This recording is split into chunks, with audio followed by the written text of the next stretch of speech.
शुभ प्रभातम, मंगलम भूयात। इस देश का, राष्ट्र का, आप सबका मंगल हो। आजकल देश में जो है अजीब सी परंपरा चल पड़ी है। वैदिक काल से हम सब जो है इस देश में एक हैं, एक तरह रहते हैं। सभ्यताओं का अंतर्द्वंद और आक्रमणकारियों का अंतर्द्वंद बार बार इस देश ने झेला है, बार बार हम राष्ट्रवादियों ने झेला है। और आप कभी आर्यों में, कभी द्रविड़ों में, कभी यवनों में, कभी मलेच्छों में जूझते रहे। और जूझने से फल क्या मिला? जब भी हम जूझे तो हमारे देश का कुछ न कुछ हिस्सा टूटा और छोटा हुआ। मैं बिना किसी भूमिका और बिना किसी प्रस्तावना के सीधे सीधे आप लोगों से मुखातिब हूं, सम्मुख हूं, प्रस्तुत हूं, यह कहते हुए कि मैं लंबी यात्रा पर आया था, दंडकारण्य प्रदेश में और अमरकंटक इत्यादि तीर्थों के भ्रमण पर था। मन बड़ा अशांत हो रहा था। बार बार समाचारों के माध्यम से पता चला कि आजकल हमारे देश में एक नई परंपरा चली है कि कभी भगवान पर ब्लेम करो, तो कभी महापुरुषों को गाली दो, तो कभी अपने धर्म पुराणों को गाली दो। हद तो तब हो गई जब राजनैतिक पार्टियां इसमें सम्मिलित होकर और लोगों को उकसाकर धार्मिक पुस्तकों का अपमान करने लगी। और उससे भी ज़्यादा अनैतिक तब हो गया जब रामचरितमानस जैसे पवित्र धर्म ग्रंथ की प्रतियां जला दी गईं, फाड़ी गईं। क्या यही धर्म है? क्या यही सनातन की परंपरा है? अथवा क्या यही भारतवर्ष की परंपरा है या मर्यादा है? ये काम तो बहवावल लोदी ने किया था। ये काम तो मुगल आक्रमणकारियों ने किया था। उन्होंने सनातन धर्म के धर्म ग्रंथों को जलाया, फाड़ा, काटा, पीटा, हमारे धार्मिक प्रतीक चिन्हों का नाश किया। हमारे कोई भी संस्कार के कार्य बिना चारों वर्णों के मिले नहीं होते हैं। वर्ण व्यवस्था राजा मनु ने किया था। पहली बात तो ये जान लें आप, मैं जो कह रहा हूं इसे ध्यानपूर्वक सुने। कृते मानवा प्रोक्ता त्रेतायाम तु गौतमा द्वापरे संखलिखित्वानि कलौ पाराशर स्मृति। महाराज मनु ने जो संविधान लिखा था उस सतयुग में लागू था। त्रेता में महर्षि गौतम का न्याय शास्त्र लागू हुआ। द्वापर में संख और लिखित दो भाइयों ने द्वापर का संविधान लिखा था, द्वापर में वो लागू हुआ। और कलयुग का संविधान जो है वो भगवान वेद व्यास के पिता महर्षि पाराशर ने लिखा था, जिसे पाराशर स्मृति कहते हैं। मैं आप सबको चैलेंज करता हूं, किनके घरों में पाराशर स्मृति है? किसने रखा है पाराशर स्मृति? पाराशर स्मृति पढ़ोगे नहीं और सबको मनुवादी कहोगे। क्या व्यवस्था है ये? हर युग का न्याय अलग रहा है। आप पढ़िए, आपको पता लगेगा। सतयुग के लोग कुछ और थे, सतयुग में नियम कानून कुछ और थे, सतयुग के अवतार कुछ और थे।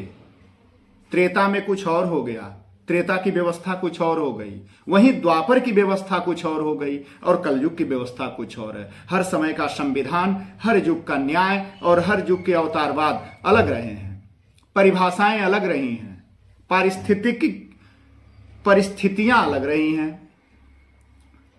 सोशल मीडिया पर किसी को कुछ कह देना, किसी को हीरो बनाना, किसी को जीरो बनाना, ये ठीक है, ये आपके अपने अंतर्द्वंद हैं। परंतु ईश्वरीय सत्ता में जाके चैलेंज करना, अपने धार्मिक प्रतीकों को, चिन्हों को जाकर ब्लेम करना, थोड़ थाड़ करना, छेड़छाड़ करना बिल्कुल गलत है। नहीं होना चाहिए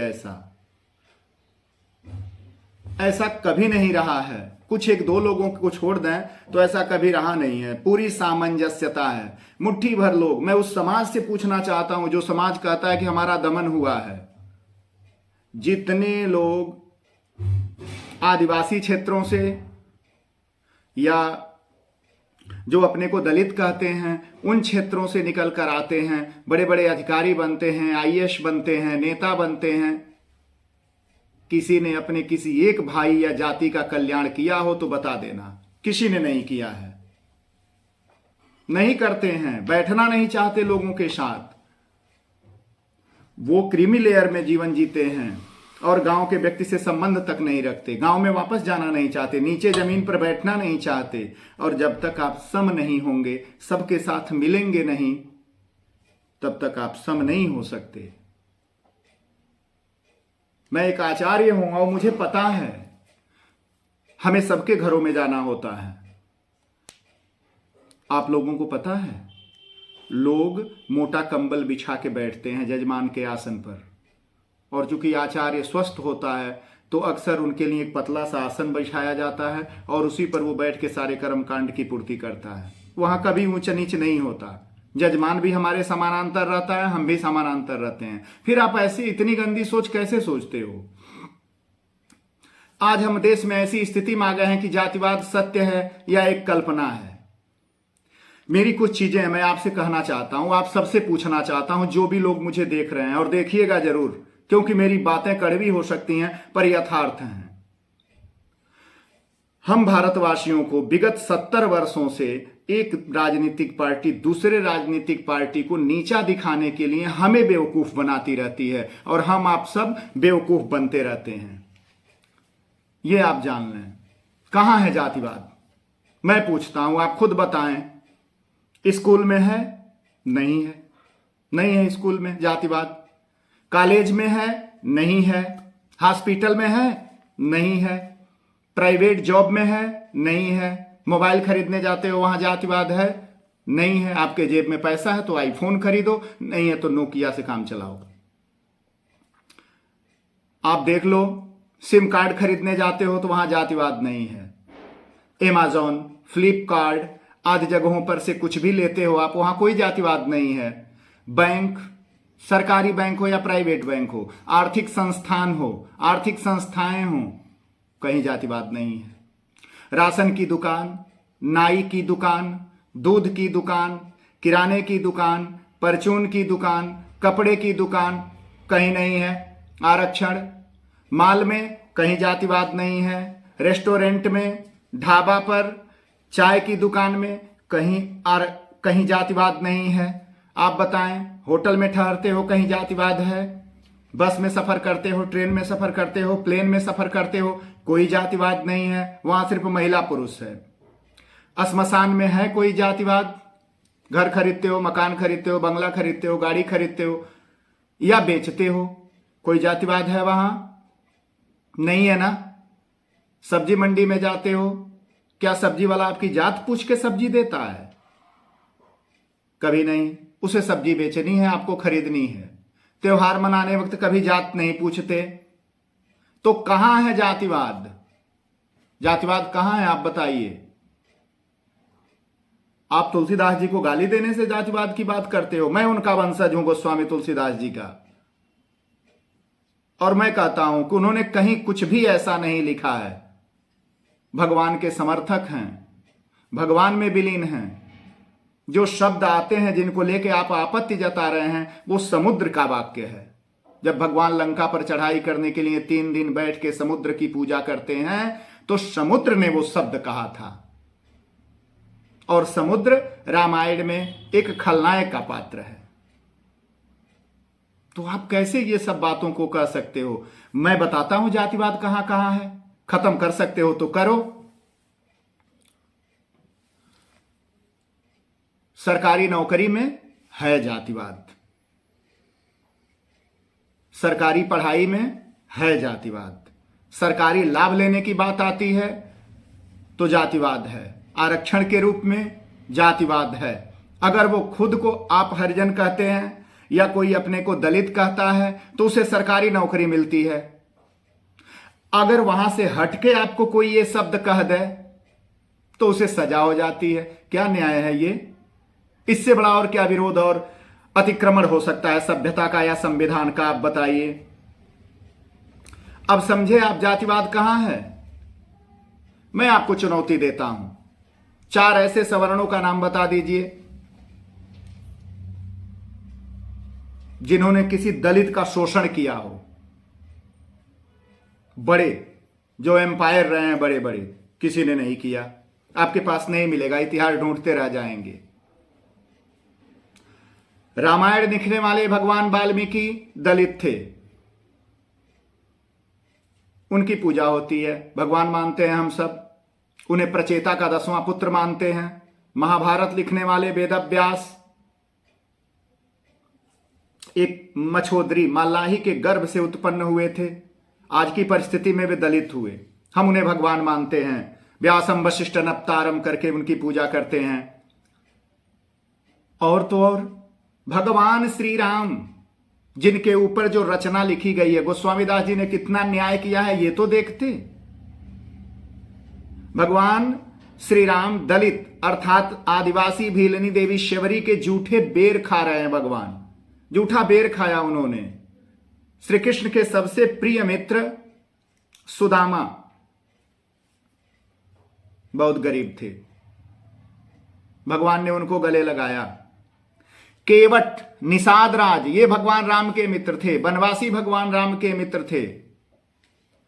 और तो और आप लोगों के पास उत्तर नहीं है।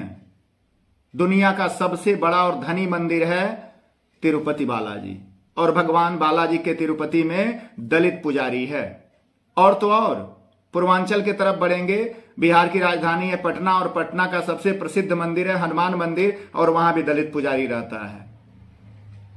इस देश का सबसे बड़ा पद राष्ट्रपति होता है, और के.आर. नारायणन एक दलित राष्ट्रपति थे, रह चुके हैं। रामनाथ कोविंद कोल जाति के थे और राष्ट्रपति रह चुके हैं। और वर्तमान में एक आदिवासी महिला द्रौपदी मुर्मू आज हमारे देश की राष्ट्रपति हैं। हम सब सल्यूट करते हैं उनको, तीनों सेनाएं सल्यूट करती हैं।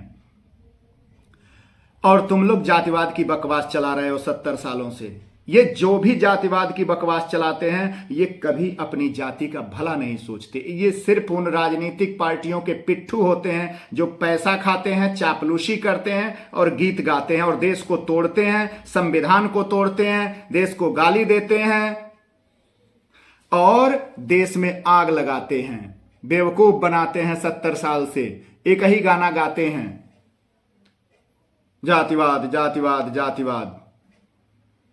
विगत मैं आरक्षण हमारे देश में एक चर्चित व्यवस्था में आपको कहता हूं। विगत 70 सालों में सिर्फ 70 डॉक्टरों का नाम बता दीजिए जिन्होंने 70 दवाइयां ढूंढकर विश्व में भारत का नाम बड़ा कर दिया हो, ढूंढ दिया हो। 70 सालों में आरक्षण से बने 70 इंजीनियरों का नाम बता दीजिए जिन्होंने कोई विश्व प्रसिद्ध आर्किटेक्चर खड़ा किया हो, इमारत बनाई हो, विश्व में भारत का नाम रोशन किया हो। 70 सालों में आरक्षण से बने 7 टेक्नोलॉजी के एक्सपर्ट बता दीजिए जिन्होंने 70 टेक्नोलॉजी में रिकॉर्ड बना दिया हो। 70 सालों में ऐसे कोई 70 एक्सपर्ट बता दीजिए जिन्होंने बड़े बड़े वेपन खड़े किए हों जो देश की रक्षा सेनाओं के लिए काम आती हों या आर्मी की मदद होती हो। 70 सालों में आरक्षण से 70 सीईओ बता दीजिए जिन्होंने विश्व में भारत को सम्मान दिलाया हो। 70 नहीं मिल रहे हैं, न मिलेंगे, क्योंकि ये व्यवस्था का दोष है जो वर्तमान की व्यवस्था है। 70 नहीं तो 7 नाम बता दीजिएगा, कमेंट कर दीजिएगा। मैं किसी का विरोध नहीं करता हूं, किसी का वैचारिक मेरा विरोध भी नहीं है। मैं बड़ा सम रहता हूं। मैं जहां से हूं वहां सभी लोग मेरा सम्मान करते हैं, प्रेम करते हैं, और मैं भी सबसे प्रेम करता हूं। सबके साथ मेरा उठना बैठना, भोजन पानी सब है, कहीं कोई दुराव नहीं है,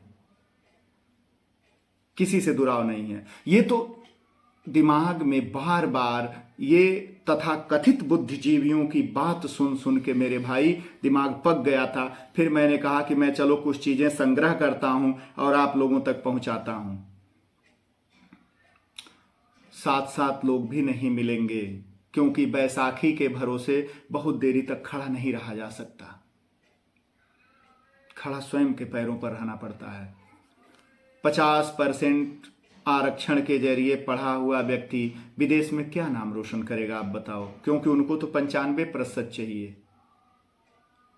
अगर इस देश ने इज्जत नहीं दिया तो आज पूरे देश के 35% डॉक्टर सिर्फ भारतीय हैं जो पूरे दुनिया को बचाते हैं और दवाओं के रूप में उनको गवर्निंग करते हैं। भारत में ऐसे ऐसे आचार्य हुए। मैं आपको वर्तमान में बाबा रामदेव का नाम लेकर बताता हूं। एक रामदेव जी को देख लीजिए। रामदेव जी को हम सभी लोग जो है हरिओम करते हैं।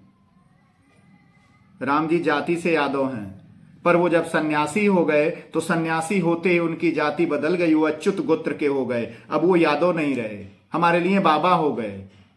और उनकी स्थिति ये है कि आज रामदेव जी ने सेल्फ मेड अपने दम पर दुनिया का सबसे बड़ा आयुर्वेदिक अंपायर खड़ा कर रखा है। कोई आरक्षण नहीं लिया उन्होंने, कोई आरक्षण के लिए सर्वदर्दी नहीं लिया उन्होंने। अपने दम पर फॉलोवर बनाए, अपने दम पर समर्थक बनाए और इतने बड़े खड़े किए उन्होंने एम्पायर। कहां किस दुनिया में आप धक्का खा रहे हो? मुगलों, अंग्रेजों ने सभी जातियों, सभी वर्णों, सभी वर्गों, सभी नस्लों, सभी सनातनियों पर हुकूमत किया था। कभी यह विचार नहीं आया? सिर्फ कुछ अपने अमचे चमचे और चाटुकारों को छोड़कर सभी को सताया उन्होंने, सभी पर राज किया। विगत 1000 वर्षों से सभी पीड़ित थे। आबादी के बाद इतना डिस्क्राइमिनेशन हुआ है, क्योंकि इतना अन्याय क्यों हुआ, इतना भेदभाव क्यों हुआ? यदि किसी के 4 या 5 पीढ़ी के पुरखों ने कुछ किया होगा, हालांकि इसकी संभावना बहुत ही कम होती है, उसकी सजा उनकी 10वीं पीढ़ी को क्यों दोगे? आरक्षण सिर्फ देश का ही नहीं, समाज का भी शत्रु है। आपका भी शत्रु है, मेरा भी शत्रु है। ये जो भाषा आप बोल रहे हो ना आजकल, ये हम सबका शत्रु है।